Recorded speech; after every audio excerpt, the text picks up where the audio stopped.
Good morning, MPC and media friends. Welcome sa ating Laging Handa press briefing. Today we have Presidential Communications Secretary Martin Andanar with DOLE Secretary Silvestre Bello III, USEC Ernesto Abella, and USEC Jonathan Malaya. Good morning, sirs.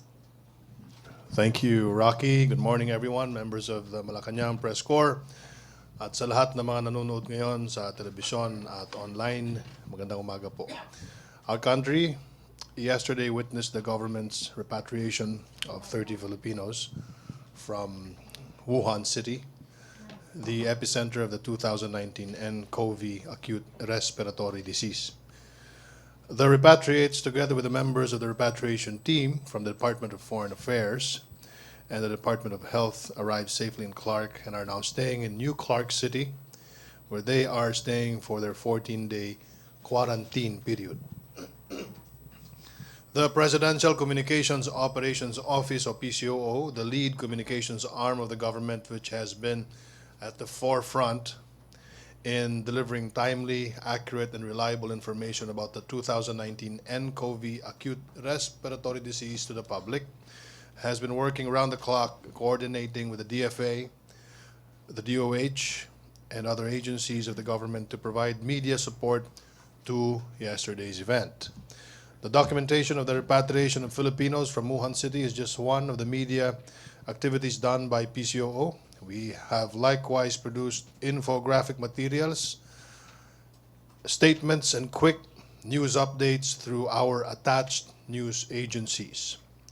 The Philippine News Agency, or our public information arm, the Philippine Information Agency, and our communication service arm, the Bureau of Communication Services, the PCO offices, namely the Content and Messaging Office and the Office of the Global Media Affairs. Coverages, updates were also produced by Radio Television Malacañang. Our government broadcast outlets, namely PTV, IBC, and PBS, have aired plugs, infomercials, and segments to promote public awareness about the virus.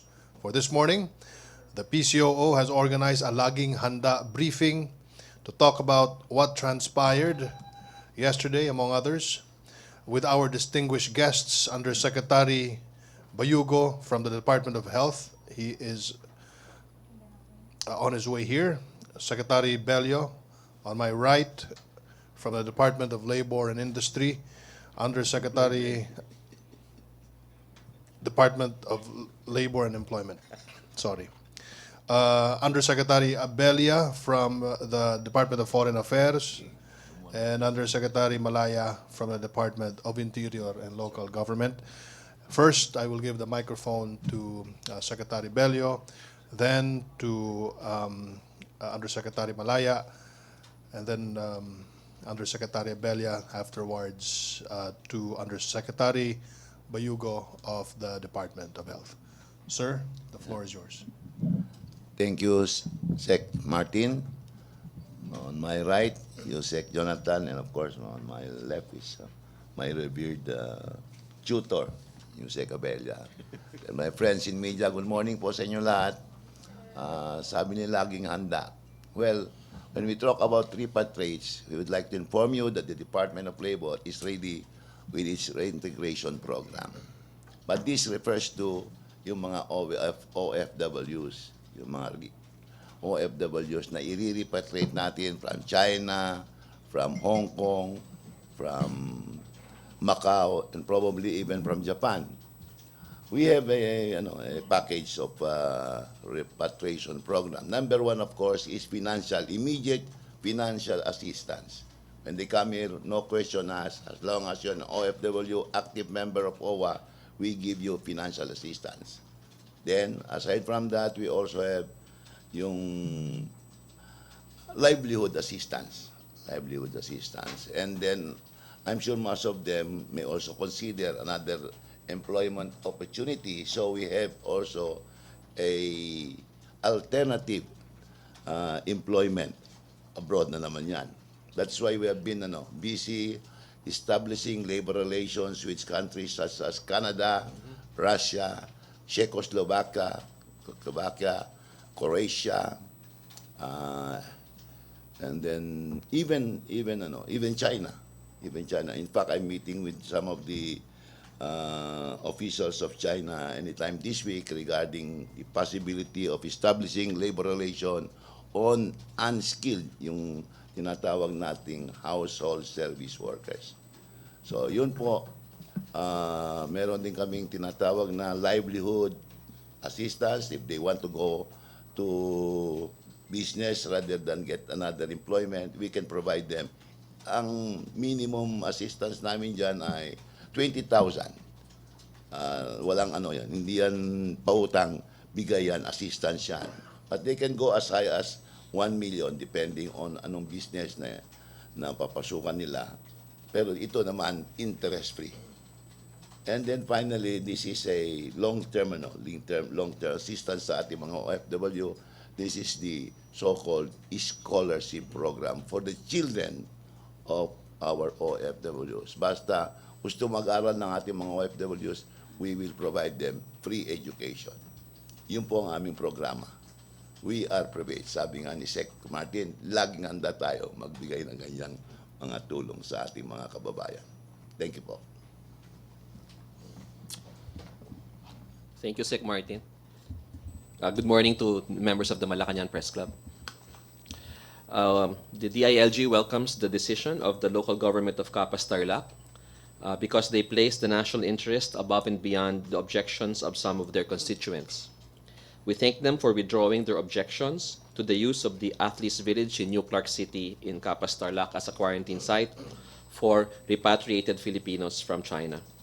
Secretary Año assures the local officials of Capas and their residents that all precautionary measures are in place to ensure their safety and protection to prevent the spread of the coronavirus in their locality. Strict procedures are currently being implemented by the DOH, and the movement of the repatriates are limited to the quarantine building only, and it's secured 24/7 by the DOH. The Philippine National Police, on the other hand, has been tasked by the DILG to secure the perimeter of New Clark City, which is far from the major population centers of Tarlac and Pampanga. So to those of us who covered the SEA Games, makikita po natin malayo po talaga yung New Clark City. We also wish to emphasize that all 30 of the repatriates that are now in Clark have no symptoms of nCoV and are being quarantined only as a precautionary measure. If they were patients under investigation, they will be brought to the isolation ward of a hospital for close monitoring. Meron din po mga tanong sa amin from residents of Capas kung natatransfer ba daw yung nCoV virus through flies. Kasi yun ang kanila, wala pong ebidensyang ganon. It cannot be transferred through flies and other insects. And wala nga pong simptomas yung mga repatriates natin. Therefore, there is really nothing for the people of Capas to be worried about, since none of these repatriates have shown symptoms of the disease. As to the concerns of the locals who are working in New Clark City that they may get infected, we wish to assure them that they will not be in contact at any time with the repatriates, since it is only the DOH personnel who have access to the quarantine building. And even if they have access, which they don't, the risks are nil because the repatriates are there only as a precautionary measure. Again, the people of Capas have nothing to worry about, and it is times like these that we need to come together as a people. Now, the DILG also calls on all LGUs to lead all the way to the community level and amplify its continuous information campaign to respond to this crisis. By now, we expect all barangays to have organized their respective BHERTs, or Barangay Health Emergency Response Teams. And these teams must be equipped with the basic knowledge on nCoV and use the nCoV decision tool of the DOH to identify a possible nCoV case. We wish to emphasize the important role of the barangay in reporting possible cases to their respective city and municipal coronavirus task forces who will do the case investigation. It will be the city or municipal health authorities who shall do the referral to the DOH, who will determine the next steps to be undertaken. Again, barangays are only first responders here, and it will be the city or municipal task forces who will conduct case investigation and determine the next course of action. We urge all LGUs to continue information dissemination on proper hygiene, coughing, and hand washing etiquette. Infrared scanners and alcohol dispensers should also be distributed to all barangay health centers and public buildings. This afternoon, the President and the DILG will convene all 1,715 local chief executives, from mayors to governors, to strengthen government efforts against the 2019 novel coronavirus, the African swine fever, and discuss other national concerns on public health and peace and order. Joining the President are heads of national government agencies such as Secretary Anyo, DA Secretary William Dar, DOH Secretary Francisco Duque, National Security Advisor Hermogenes Esperon, among other members of the Cabinet. The President will give direction on some pressing national issues, such as the need for a strong local government response on the coronavirus and the recurring ASF in the country.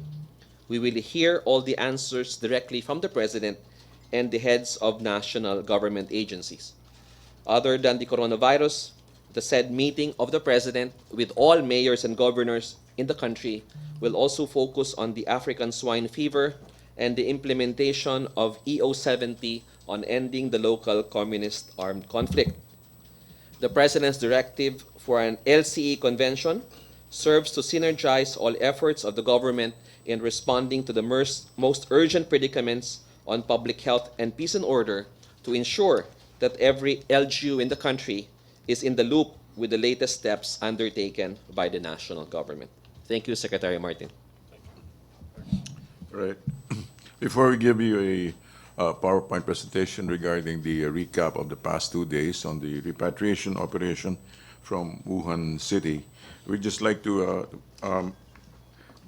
point out first, we'd like to thank the DND especially for the use of the Air Force facilities, Haribon Hangar, and their allied services, the DFA, DOH personnel and staff, the Bureau of Immigration, the Bureau of Quarantine, the RTVM PCO team, PNP, the Office of the Governor of Pampanga, Clark Development Corporation for the use of their facilities, and BCDA for the use of the Athletes Village.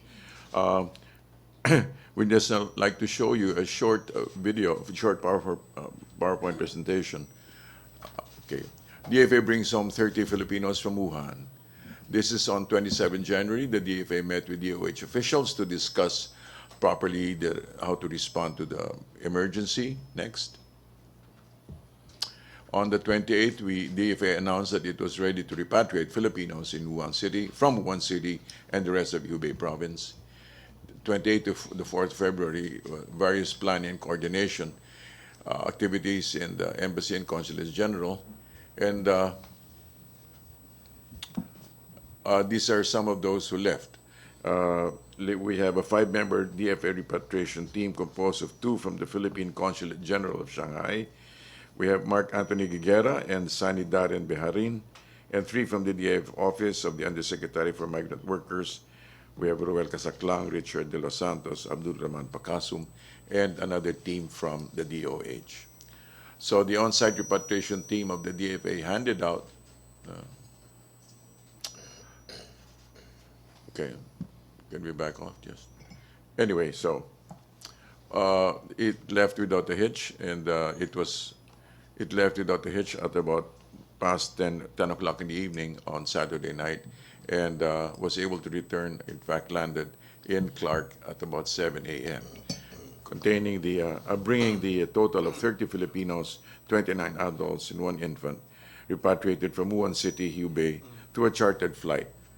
All right, and although initially 56 people expressed intent to return home, but due to various circumstances, like distance from Wuhan, the total number of repatriates went down to 30. They were joined by, the repatriation team was joined by a 5-member DOH team, Dr. Neptali Labasan, Dr. Oliver Ray Macalinaw, Ruel Divina Gracia, Elmer Colyong, and Jose Juan. We deeply appreciate their efforts. Some of the scenes. All right. Thank you very much. This is from the return, yeah.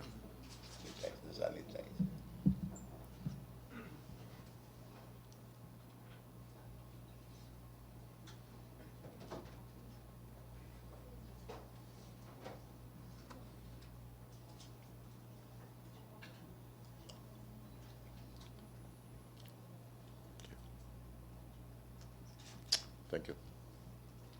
Okay, MPC, questions? Ace, then Maricel and Jinky. Secretary Secretary Bello, you mentioned about the reintegration of Filipinos repatriated from China, but what about the Filipinos whose employment were affected because of the travel ban? What are you going to do to provide them relief or maybe assistance? Thank you.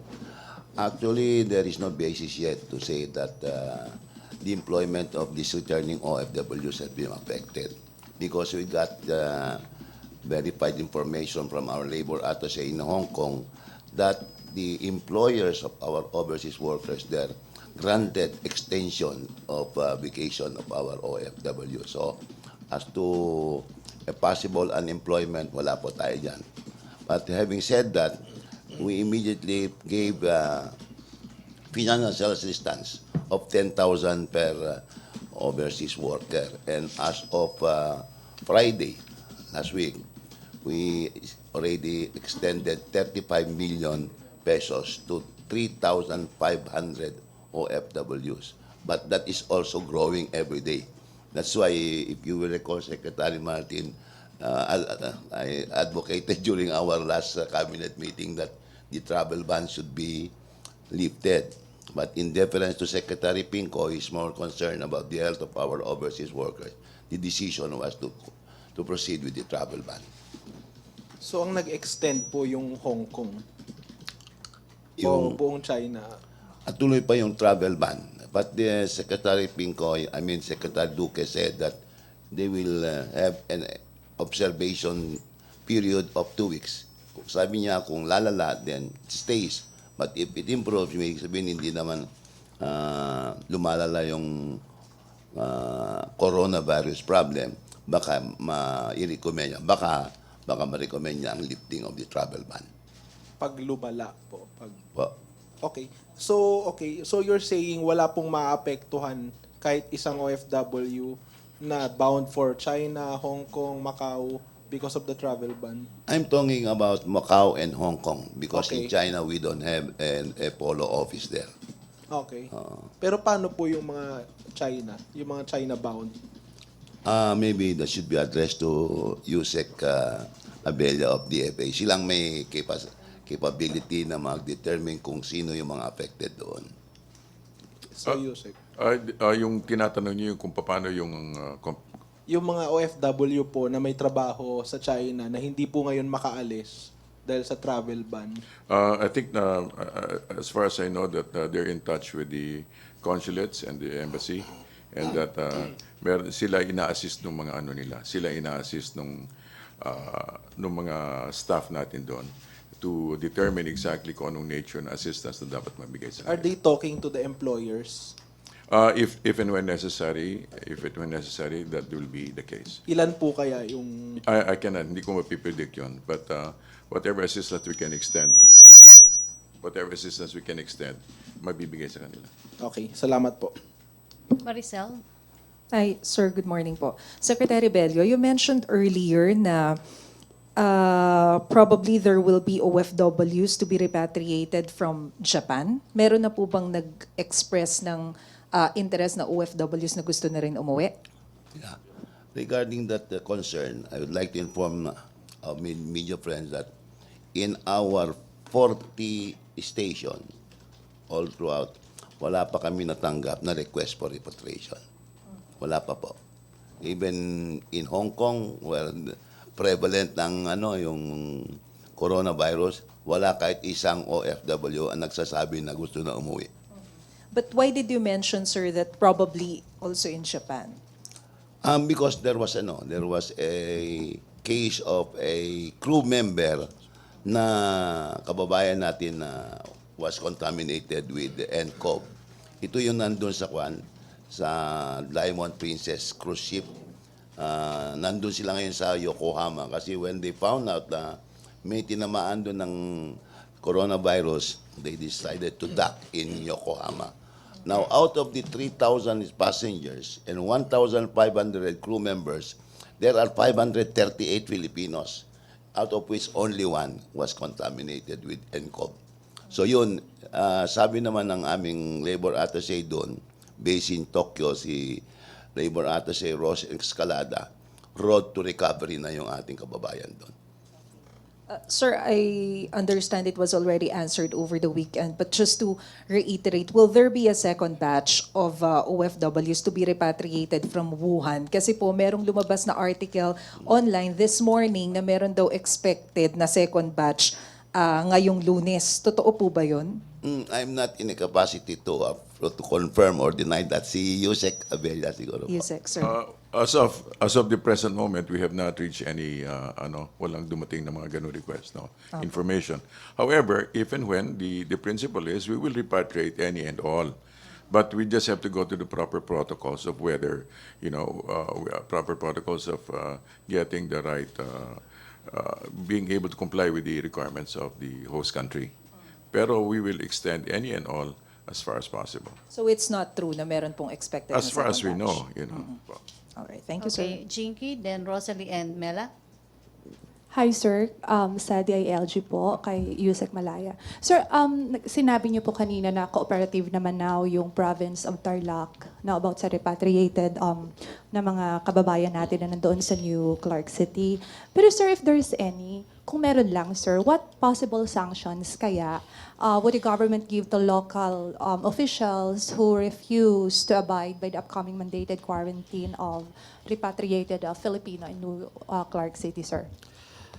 Well, we already warned. No? Una-una, let me just clarify na it's not the province of Tarlac, it's the municipality of Capas in Tarlac. Sila na naman yung nagkaroon ng issues. And ang sinabi na naman nila is they had this reaction because they were not consulted before. No? But since the consultation process gumalaw na and it was explained to them the circumstance, they already said that they will cooperate with government. Una-una, technically, we don't really need the approval of the local government because the Athletes Village is part of the New Clark City, which is a development of the BCDA, which is part of the national government. So, kumbaga, it was just a courtesy that we gave to them. So, besides passing a resolution, there was no other overt acts naman that were done by the municipal government. So, I guess the national interest naman at the end took precedence. So in this case, more of a warning na lang to local government units na wag silang magpapa sa kanilang damdamin, no? Wag silang magpapadala sa kanilang mga damdamin, no? Kasi ang dami kasing fake news na nagkalat, no? Tungkol dun sa sitwasyon. So siguro warning na muna to the LGUs kasi we understand but their reaction was because of lack of information and lack of knowledge. Sorry, sir, medyo makulit lang. Of course, we do understand about the warning. Paano, sir, pag nag-escalate sila? Well, hindi natin mapipigilan ang pagpanik ng iba, sir. Could you cite some sanctions lang kung talagang mag-escalate ito? Well, government naman, if in case it escalates and they really prevent government from utilizing that area, we have the police power of the state. No, we will be immediately able. The Philippine National Police, though nominally under the local government, is really under the national government to the DILG. So we really do not foresee any problem moving forward. Ang tingin ko na kailangan natin aksyonan ng mabigat is the fake news that's floating around. No, last Friday there was this infographic that was distributed widely about a DILG memorandum circular that allegedly says that there will be mandatory quarantine from 20 plus countries, no? And we are warning those people that the Secretary Anyo has already directed the CIDG to investigate kung sinong nag-post noong infographic na yon, because that's a violation of Article 154 of the Revised Penal Code and of the Cybercrime Act as well. At we will prosecute them to the fullest extent of the law, because what they are doing is creating panic and creating unnecessary threats to public order and safety. Because syempre, nag-aalala yung mga ating mga kababayan from these countries na baka pag uwi nila dito sa ating bansa ay they will be subjected to quarantine, which that decision has not been made. And when that decision has been made, it will be announced by the DOH and the relevant government agencies. Sir, one last na lang po. Are there any updates po regarding the Barangay Health Emergency Response Teams which were tasked by the DILG to monitor the entry of arriving passengers within the localities? Yeah, we are still collating. As I knew that there was a press conference this morning, and I asked our bureaus to get the data from the regions. Pero that's a lot of barangays kasi across the country. We will just make the necessary announcement. But what we can say at the moment is that all LGUs have already organized their local task forces, no? And the President will emphasize that again this afternoon in the meeting with the mayors. But on the question as to the barangays, we're still collating the data, and we will make regular updates as soon as the information is available. Okay, Rosalie, Mela, and then Ina. Good morning, sirs. Kay Yusek Abella po. Sir, hiwa-hiwalay po kasi yung report. Ano po ang consolidated base sa monitoring ng DFA sa bilang ng mga Pilipino abroad na infected na ng nCoV at ilan din po yung under quarantine because of nCoV? Right now, we don't have the exact details, but we can give it back to you, no? But ano po siya? You're talking about just aside from China? No, meron pong napabalitang confirmed case sa UAE and meron pong, di ba yung sa Japan, sa cruise ship may isa pong contaminated din po ng nCoV. So, 2 po yung reports. Yun po ba yung total ng infected kababayan natin ng nCoV? So far, ang ano po natin is, I can get back to you regarding that. Okay. Sir, based on reports din po, nabanggit din po ni Secretary Bello na may 538 Filipino crew dun po sa under quarantine sa cruise ship. Correct, sir? How many numbers? 5. Yeah, doon sa Diamond Princess cruise ship, there are 538 Filipino crew members. Out of which, pero ang total na crew members ng cruise ship na yun is 1,500 plus. 10 ang na-determined to have been contaminated with nCoV. One of them is a Filipino by the name of Mr. Reyes, if I'm not mistaken. Naka-confine na doon, and then mukhang road to recovery. So with yung taga Dubai, confirmed din na kuwan siya, tinamaan siya ng coronavirus. Pero again, ang report ng aming labor attaché doon, si labor attaché Feli Bay, road to recovery. In fact, they expect her to be released by baka ngayon, because I received the report yesterday. Sir, based po sa statement ng Executive Vice President ng Princess Cruises, yun pong mga passengers ay sinisilbihan pa rin po, binibigyan ng meals 3 times a day. So do we expect these Filipino workers on board ng Diamond Princess na nagtatrabaho pa rin despite quarantine? Nagtatrabaho, nandun naman sila sa kwan eh. Hindi naman sila pinababa, nandun lang sila sa loob ng cruise ship. Pero sir, meron po silang mas malaking exposure dun po sa nCoV since thousands of passengers po ang kailangan i-quarantine until February 19. Do we have a move from the side of the government na pakiusapan ang Japanese government na mag-provide ng kanilang medical practitioners na sila na yung magkaloob ng pangangailangan ng lahat ng mga passengers and crew since exposed po 538 po yung Filipino crew na po pwede rin pong ma-infect ng coronavirus. Thank you. Napaka-relevant yung mo, and it's very much relevant to the information we got from no less than the mining company, the Magsaysay Mining Company. Sabi nila, they were impressed with the way the Japanese government treated all itong mga passengers. In one day, they were able to treat o examine nila yung 3,000 passengers, and it was determined na walang tinamaan ng coronavirus. Doon sa 1,500 na crew members, only 10 were found to have been contaminated. So that's how dedicated and effective yung health services sa Japan. Yun ang report sa amin ng Magsaysay Manning. So we expect po na papanawagan din po ng pamahalaan na wag na silang mag-serve. Yung pong mga kababayan natin dun sa barko.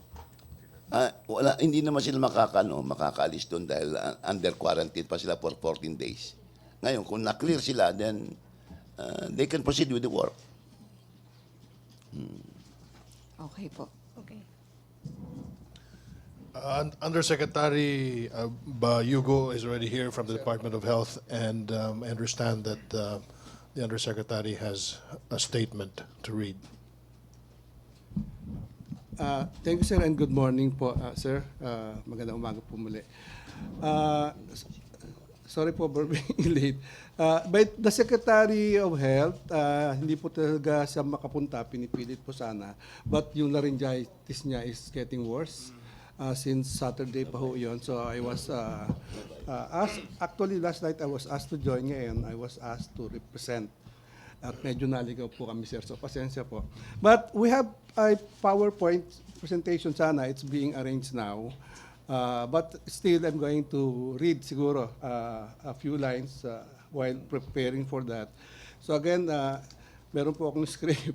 Good morning po, and I will be providing you with a brief update on the 2019 NCOV ARD health events and recently conducted repatriation process of our overseas Filipino kababayans from China.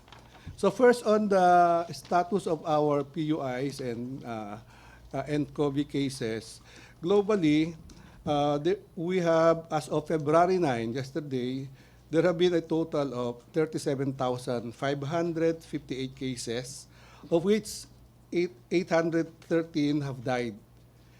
And 812 of these deaths occurred in China and 1 in the Philippines.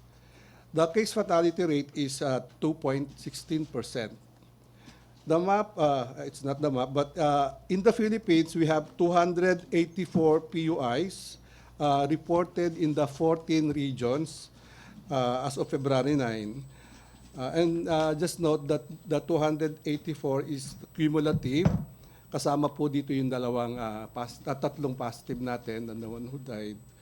So far, only 240 remain in admission, while 24 have already been discharged. So as by 12 o'clock this day, 12 noon, we will be updating our data on the PUIs and our cases of NCOV. So regarding the repatriation process po, ito po ay efforts of all the different agencies ng Interagency Committee on Task Force. So ito po yung these are the cases as of yesterday, but it will be updated this afternoon, 12 noon, because may mga PUIs po na na-identify again. So we'll just provide you later on the updated data. Can we have the next slide if okay na yan? So this is the process that we have followed as far as the DOH. Again, lahat po ng agency involved, but what I can probably talk about is the process wherein the Department of Health is involved. We have enforced 3 screening levels during the repatriation process to ensure that the health and safety of our kababayans and to prevent the importation of the 2019 novel coronavirus. First, during the prior to boarding, there is screening of there was screening done of those who are going to come home, and screening for fever and respiratory symptoms. And only those that are asymptomatic, meaning walang ubo, walang lagnat, and no other health conditions that will warrant possible contamination, we're allowed to board the plane. On the flight back, the second process is while on the plane in the return flight, they are regularly monitored by our health staff. And kung may makikita pong symptoms, the plan is ilalagay sila sa likod, separate din kaagad, so that minimal yung ating possible interaction with those who are not showing any signs and symptoms. So segregated na po yun kung kailangan i-segregate. And pagbaba nila sa plane, meron po tayong mga quarantine officials na nakaabang doon sa hagdan at titingnan po titingnan uli kung may lagnat, may mga nakikita. So may camera po uli na nakalagay doon at that will monitor kung may fever and other symptoms. So yun po yung tatlong process that we have planned and executed actually. And fortunately, wala pong nag-show ng any signs and symptoms, even those that were coming from China. Nobody was rejected. Everybody that were listed or that have intention to go home were accepted because they are well and in good condition. Sa plane po, wala ring nakasakit. And doon sa screening sa baba, wala po namang nakita paglapag sa Pilipinas. So all of them, the repatriates, are now being quarantined doon sa ating quarantine facility sa New Clark City. Next slide. So ito po yung number of people under quarantine at this point. We have 32 from China, which includes 5 children and the 2 advanced DFA staff that went there. They are from Shanghai yata, sir po. And from our repatriation team, 3 from DFA and 5 from the Department of Health. And the 6 plane crew, those who fly the plane. And we have included 3 local ground crew because we have observed that may mga konting breach doon sa infection control protocol. May napunit na PPE doon sa ibang nagbubuhat ng luggage. And so to make it sure na wala namang mangyayari sa kanya, we have decided na isubject na rin silang tatlo for the 14-day quarantine. Subject to further evaluation pa rin, depende sa degree of possible exposure. But now, 49 po yung nakalagay doon sa ating quarantine facility sa Athletes Village in New Clark City. Next slide, please. So the quarantine period, the passengers were considered as persons under monitoring, and they are currently undergoing a 14-day isolation period. Our on-site medical staff from the Jose B. Lingad Memorial Regional Hospital will be working 24/7 to conduct daily monitoring of the vital signs and status of the PUMs, and to provide appropriate health and hotel services to those who are quarantined. We are providing also the food and the toiletries and anything that they may need during the course of the 14-day. The daily monitoring is scheduled every 9 o'clock in the morning and 4 o'clock in the afternoon to check for any significant changes in their health status. Those who will develop symptoms such as fever, coughs, and colds, and other respiratory symptoms will be immediately brought by an ambulance on standby within the area to the designated hospital for isolation and proper clinical management. Sa ngayon po, nagsimula na rin yung psychosocial services sa kanila. May mga exercises na ginagawa. And there is a place provided for them to, by batches, to see the open field, breathe fresh air, and do some exercise na medyo kailangan ng bigger space. So it's being provided as we speak. Next slide po. Allow me to go through some photos from yesterday's repatriation mission. First, the 5-man DOH repatriation team. We call them the Brave Five or the Brave Hearts. Seen here, fully suited in their personal protective equipment. We also conducted screening and assessment of our overseas Filipinos in China prior to boarding, during the flight, and prior to disembarking the plane. Thankfully, as mentioned earlier, all repatriates were asymptomatic, throughout the journey and were transferred to the quarantine facility at New Clark City. Yeah, a few more slides. Next slide, please. Medical personnel at the quarantine facility had set up a medical station to accommodate the repatriates and conduct another round of screening. Dito po nag-health profiling kami by the health staff of the regional office.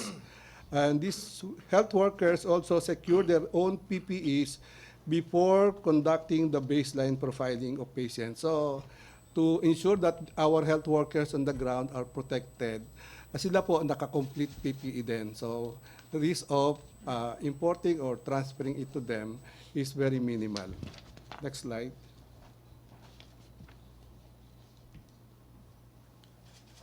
Next slide, please. Yeah. The Athletes Village at the New Clark City in Capas Tarlac was designated as the quarantine facility for voluntarily repatriated overseas Filipinos. This is approximately 29 kilometers away from Clark International Airport. The area has adequate provisions for quarantine and has comfortable and well-appointed rooms. We are grateful to the Bases Conversion and Development Authority's support through the use of their facilities for our repatriated Filipinos as part of the whole of government effort to ensure the health and safety of Filipinos. We will make sure that all our kababayans will be treated with utmost care and dignity as they go through the whole process of repatriation. Their comfort and well-being throughout the process is of utmost priority to President Rodrigo Roa Duterte and the Department of Health. I would also like to thank the people of Capas Tarlac for hosting our repatriates. We understand your apprehensions and concerns, and we are working doubly hard to ensure your health and safety as well. Next slide. Maraming salamat po, sir. MPC question, Mela Les Moras, and then Ina. Hi. Hello. Yusek Bayuga. Hi po. For DOH. Bayugo po. Opo. Sorry. Opo. Masanay po ako dun sa Bayugo kaysa sa feminine. Opo. Yusek, just to reiterate po, some residents are still of Capas still fear the presence of repatriated Filipinos in the New Clark City. What assurances will you tell them po regarding the safety?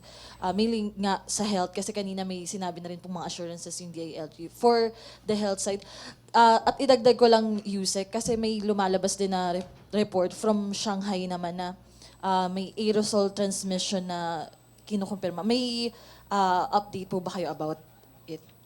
Wala pa pong ganong information that this is transmitted by aerosol or by air. So yung pong risk of getting infection by air transmission, by aerosolization is wala pa pong scientific basis at wala pa po kaming nakukuhang report. We've been in contact with experts at Geneva and we are raising all these concerns. Miski medyo nakakatawa from the medical point of view, but hindi po namin pinapalampas. We are throwing it to them. And wala pa pong ganon. The first question was about? Assurance lang po, sir, dun sa mga residente ng Capas na natatakot pa rin hanggang ngayon dahil nga dun yung quarantine site sa kanila.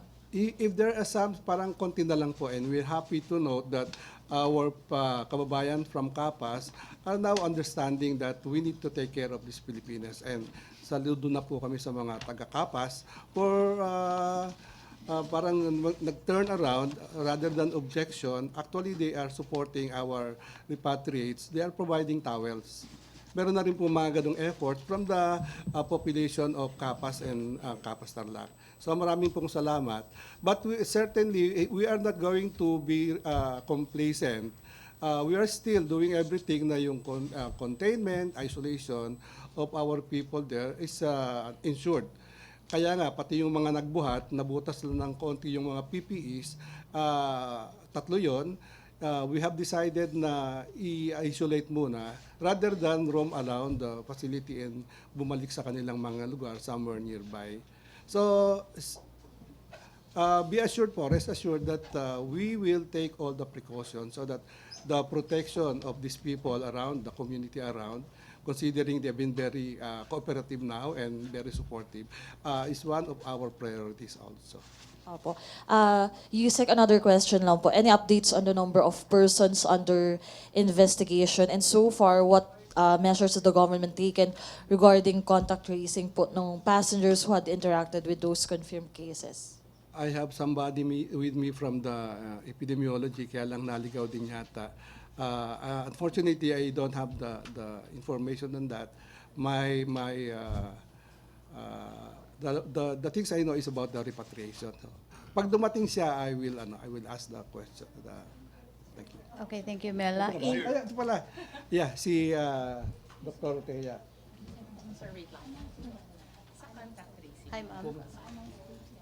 Ano ito? I was instructed by Queen to announce this. I think there's a question about Taiwan. Kanina daw, sir? Is that? Wala pa pala. Yeah. Sino? Secretary Duque. A resolution about the Taiwan inclusion will be released regarding this matter, Taiwan being part of the ban. A resolution will be released coming from the Interagency Task Force on Emerging Infectious Disease. So, in travel ban for the inclusion of Taiwan daw, sir. I was handed this note. But it's not yet. It's not yet agreed or final. Parang it will still be subjected to a discussion and agreement among the member agencies of the Interagency Task Force. So wala pa po kaming final dyan. So wala pa. Ina, use the microphone, please. Sir, just a quick points of clarification for Secretary Bello. Sir, yung sa confirmed case po dun sa cruise ship. Hi, sir. Kasi may reports po that a total of 4 Filipinos are being quarantined doon sa cruise ship. So yung tatlo, na-clear na po sila. They tested negative kasi isa lang po yung nabanggit ninyo. Actually, lahat sila cleared na po. Even the road to recovery, sir? Yes po.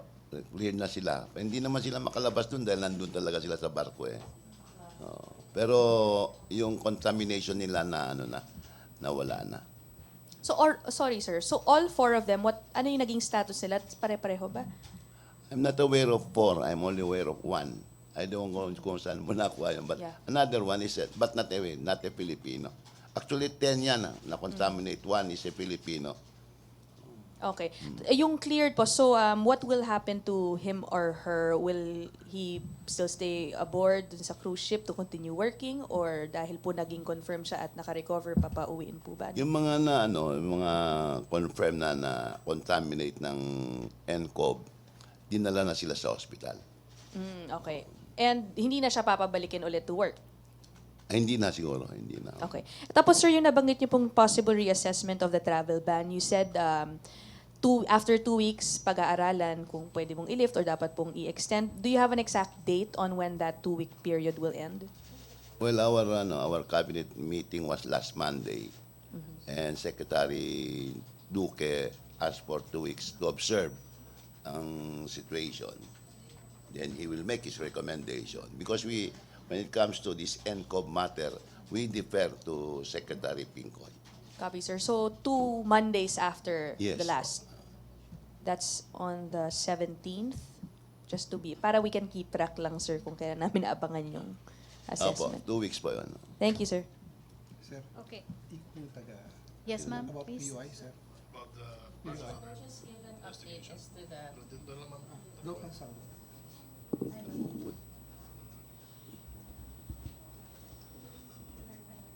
So, good morning, everyone. We're from the Epidemiology Bureau.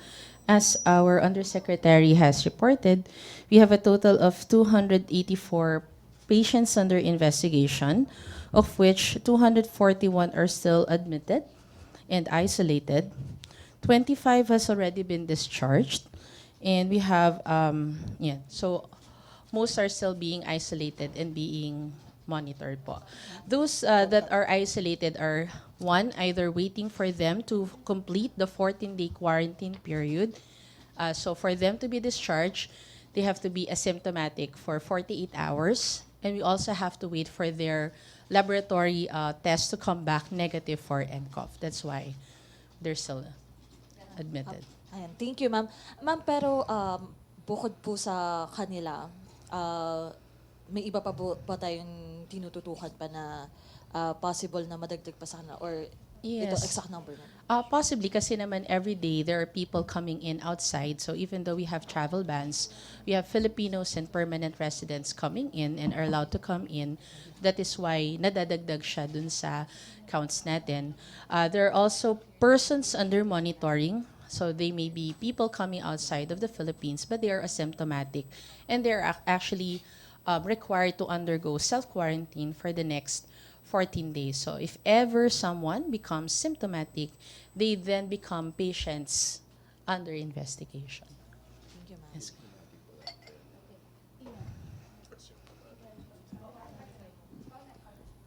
Yeah. Hi. Sir, sorry, can we just clarify again yung pending announcement on Taiwan? Just a clearer, kung ano yung aasahan po. I think a resolution is being processed now. Saan ba to?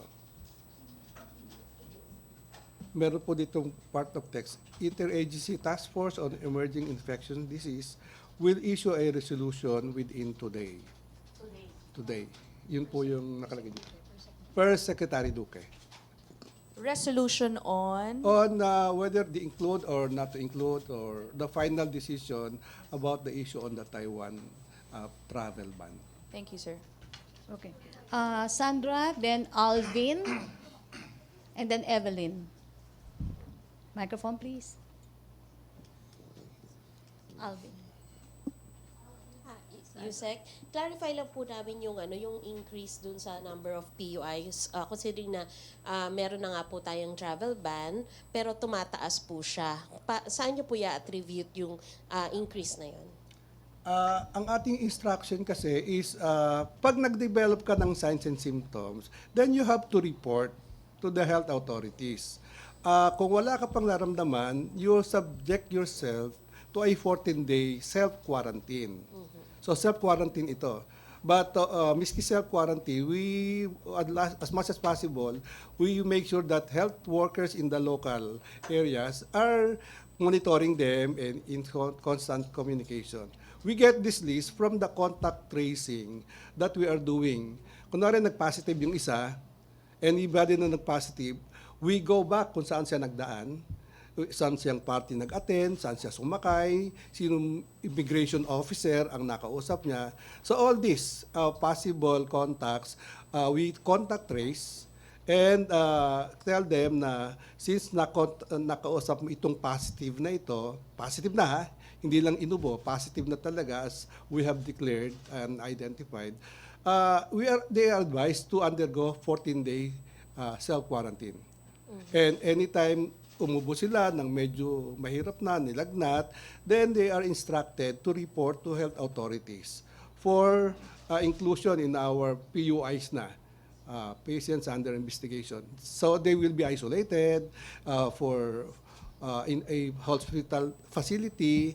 They will be swabbed and the specimen will be taken for analysis, and paglabas ng result, positive or negative, then we do as appropriate. At dahil po yung in terms of numbers po na lampasan na po niya yung SARS, meron po bang siguro changes in the protocols or paghahanda ng DOH dito po sa coronavirus? Nalampasan ang SARS in terms of numbers po. Locally? Affected. Hindi po. Globally. Globally. Yeah, although mas madami na siya, the information that I have read, na mas mababa na yung nadagdag ngayon kaysa yung nadagdag kahapon. Kahapon, nadagdagan ng 3,000 plus. Ngayon, ang nadagdag, 2,000 plus na lang po. So, hopefully, we have reached the peak. No, we just have to pray na ganun nga. medyo bumababa na pa yung ano. But still no change in the way we prepare and we manage this at the moment. We are not seeing really na lumampas siya ng numbers sa SARS, and we have to do some leveling up. Parang we do as we do now until other factors come in, ano, and other information about this new virus is known. Last na po, kumusta po yung Chinese woman sa San Lazaro that already tested negative for the first test? Positive How's the pa rin sec- siya, pero wala ng symptoms. She's improving as far as clinical features. Okay. Alvin, then Evelyn, and Jinky. Okay, Rosalie. Secretary Bello, magandang tanghali po. Secretary. Yes. Secretary, palinaw lang po yung financial assistance na ibibigay natin doon sa mga OFW. Is it 10 or 20,000? Yung 10,000 refers to the OFWs who were affected by the travel ban. Yun namang 20,000 refers to OFWs who are repatriated and that is going to stay here for good. Pagka ikaw ay isang OFW at na-repatriate ka and you will stay in the Philippines for good, agad-agad bibigyan ka ng 20,000. Yun naman affected ng travel ban, yung mga hindi nakabalik sa Hong Kong o sa Macau o sa China, they will be given 10,000. Ang allotted po natin dito, Secretary, mga nasa 3,500. Opo, that's why as of Friday, nakabigay na tayo ng mga 35 million pesos as financial assistance doon sa mga na-cover ng deployment ban. Hindi deployment ban, travel ban. Travel ban. Last question na lang, sir. Gaano kalaki po yung budget sa kabuuan para doon sa 3,500? Gaano? Magkano po yung total budget na kabuuan budget para sa 3,500? Sa reintegration program ng OWA, meron tayong 400 million. Salamat po, Secretary. Okay, Evelyn? Good afternoon, Secretary Bello. Yung pong fund na gagamitin dito sa galing po sa OWA. Lahat. Yung pondo po para dun sa naapektuhan ng travel ban at saka nung sa OWA fund po. Tama po ba? OWA Pulse, Reintegration Program, yung NRCO program. So doon po manggagaling yung... Kasama dyan yung NRCO, dati nasa Lole yan, pero lately it was transferred to OWA. Sa OWA. Ay, Secretary, meron na po ba tayong data kung naapektuhan na po yung remittance natin sa mga OFWs natin sa mga lugar na affected ng... Wala pang report na affected because ang latest natin kasi, latest summary natin is 2019 and as of 2019, tumaas tayo from 28 billion 2018, we got $32 billion for 2019. Ngayon, wala pa po tayong namomonitor na pagtaas o pagbaba. Maybe after a quarter, we will be able to determine kung affected tayo nitong coronavirus issue. Thank you, sir. Isang question na po kay Yusek Payugo. Na-mention po kanina ang PUIs is 284. 241 po yung admitted or na-release na. Admitted, 25 undischarged. Ang total lang po nun is 266. Yung 18 po, ano pong status nun? Currently,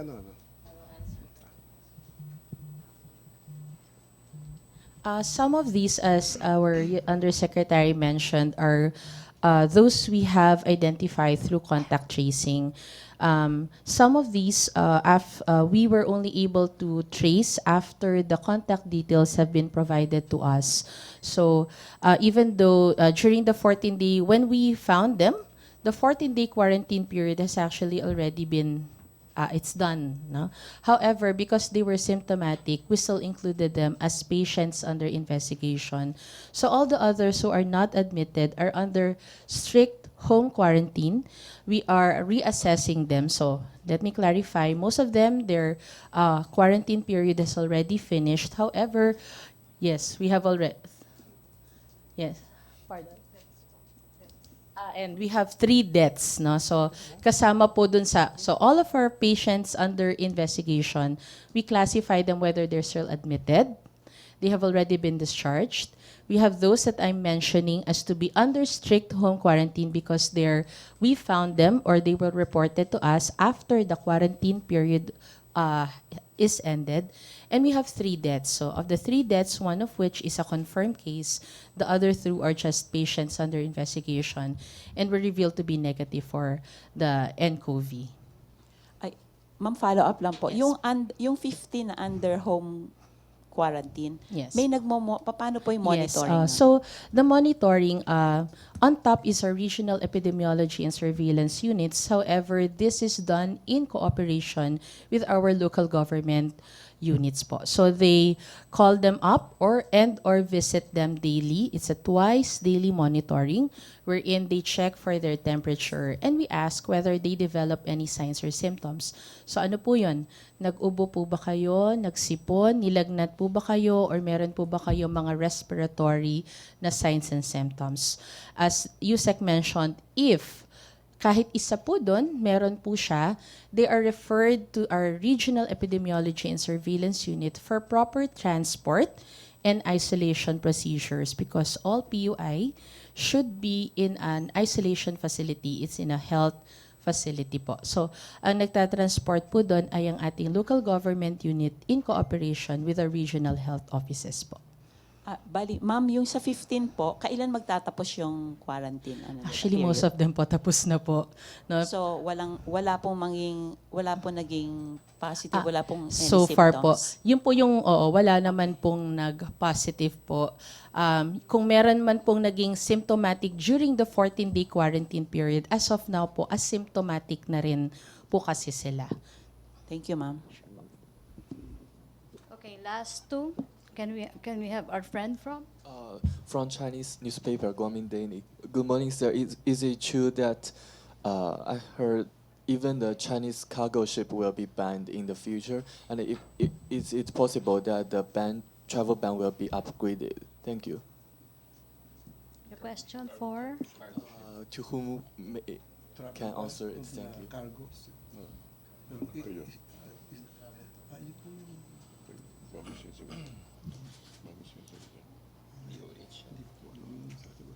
Wala naman kami issue. Thank you. As far as the Department of Health, actually, we have not issued any ban on this cargo coming from China in particular and elsewhere where there are nCoV transmission. So there's no such ban, and I don't think if there will be one that we are going to recommend. It was part of the discussion among the interagency, but it did not really proceed, and it was not pursued very strongly. Thank you. Thank you. Okay, last 2. Rosalie and then Joyce. Kay Yusek Bayugo, sir. Sir, may lumabas na advisory from DOH today, sound bites discouraging public to attend and hold mass gatherings. So ito po is just an advisory recommending people from avoiding to attend mass gathering and activities. We have received, totoo po ito, this is not fake news. We have issued that advisory, number 1. For those activities, especially medical convention, as long as you observe strict precautions of contaminating or infecting or contact with others, then we really will assume that people will be responsible of taking care of their health. But mass gatherings like yung dikit-dikit na po, may mga concert, naglulundagan dyan, tapos siyempre, pawis, etc., laway, body fluids, wherein you cannot avoid this kind of contacts. Those are the things that we are discouraging. But scientific or mga conferences na ganyan, as long as appropriate procedures are followed, then you may, but we recommend, if possible, to delay or postpone. Again, recommendations lang po. So sir, kasama ba sa nire-rekomendahan ng DOH ang Pangulo? Kasi until now, nag-hold siya ng mga public events. This afternoon, may 2 events siya with a large number of participants and attendees.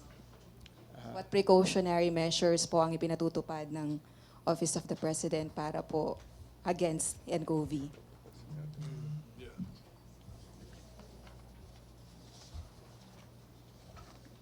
May protocols pa sa Malacañang. There was already a protocol that was announced. Let me repeat the statement that I made. With the public health emergency declaration due to 2019 novel coronavirus and the additional confirmed case of nCoV in the country, the health declaration, hold on. The health declaration, of course, of those who visit Malacañang are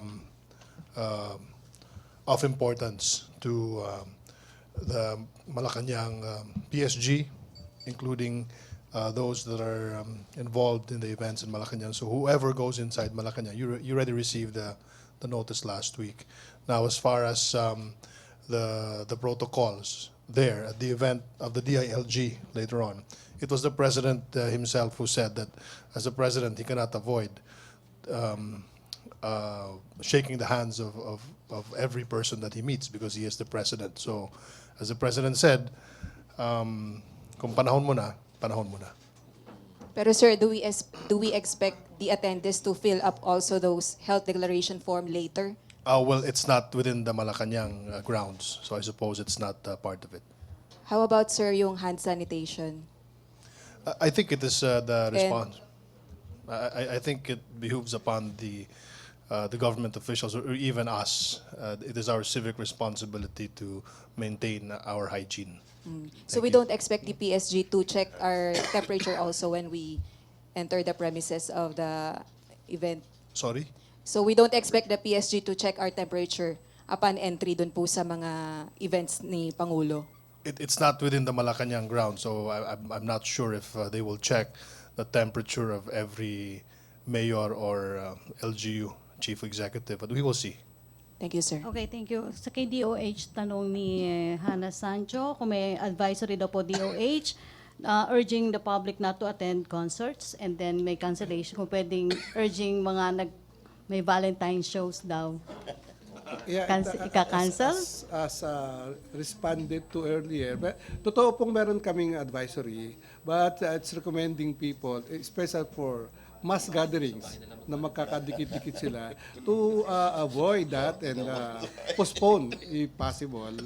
But yun namang mga activities na hindi mo talaga makontrol, as long as you observe the infection control protocol, hygiene, then probably it's okay. Depende na rin po sa mga organizers, making sure that the welfare of their attendees, participants are given priority. Okay, thank you. Last question, Joyce. Kay Secretary Rebello po, just a quick follow-up. If ever po na masama ang Taiwan sa travel ban, how many OFWs are we expected to be affected by this?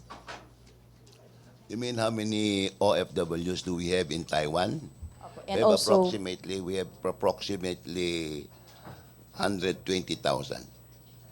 present in Taiwan. Present Yes, in Taiwan. and we are talking of the documented OFWs.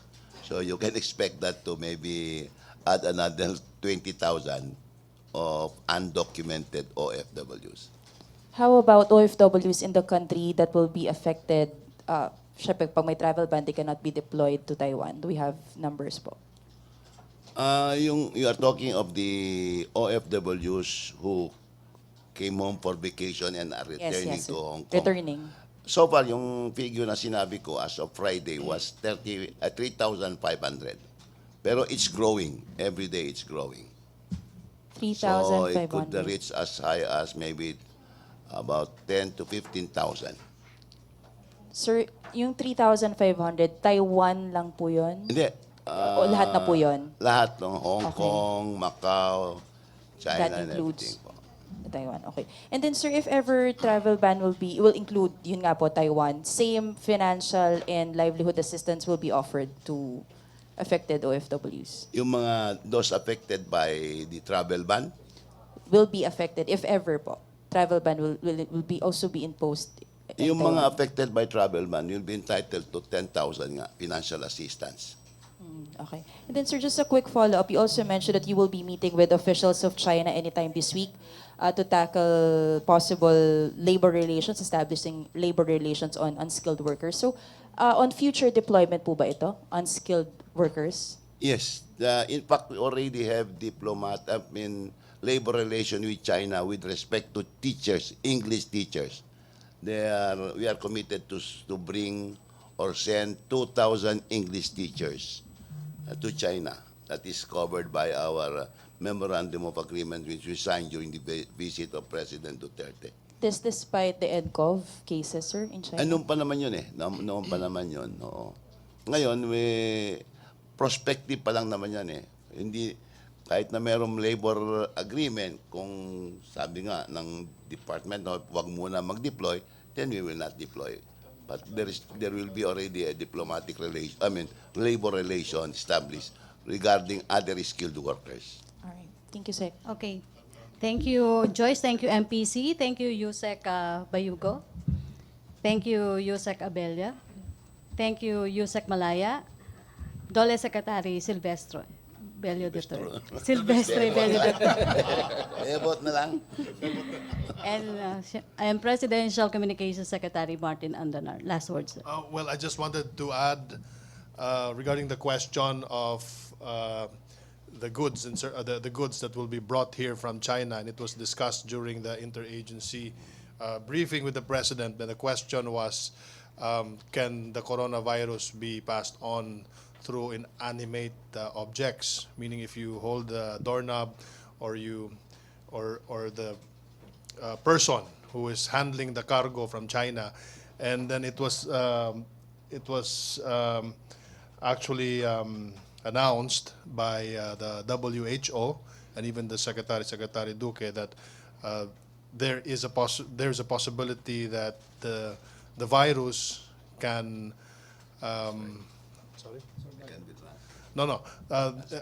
within 10 hours it can be transferred. It can be it can survive within 10 hours. But then again, the WHO has yet to give an official announcement about this findings. But considering that if you use the ship to bring the cargo from China to the Philippines, then it will take more than 10 hours. So by the time that it reaches the Philippines, then the virus would be dead already. Pero if the cargo is being flown, and the flight is less than 10 hours, then that would be the question. But then again, we are waiting for the declaration of the announcement from the WHO to really make this official, so our men at the DOTR can do the precautionary measures. Thank you. Okay, Yusek Abella. Yes. There was a question passed on earlier to me regarding what does department do regarding those whose jobs will be affected because of the travel ban. Among other things is the consulates through the Polo will contact their employers and explain the situation to them. So this is exactly what the Hong Kong PCG is doing, and we may be able to do it for the others. Thank you. Yusek Bayugo, can we have your last words, please? Thank you po. At first, when we are preparing for this, there are varied reactions from everywhere. may mga kumukontra and may ganon. But as we proceed with the repatriation, nagkaroon ng change of heart, and we're very happy to observe that because we need all the support from all sectors. We are supported by the President. Gusto niya makauwi talaga at malagaan itong mga ito. We are supported by the Cabinet. And if we will be supported by the population, the community at large, then it will be easy for us to do our job. And we're happy to note that ngayon, at masaya to sa kalooban, Filipinos are ready to welcome their kababayans. And kinikilabutan ako doon pero natutuwa po kami. Thank you, Yusek Bayuga. Yusek Malaya?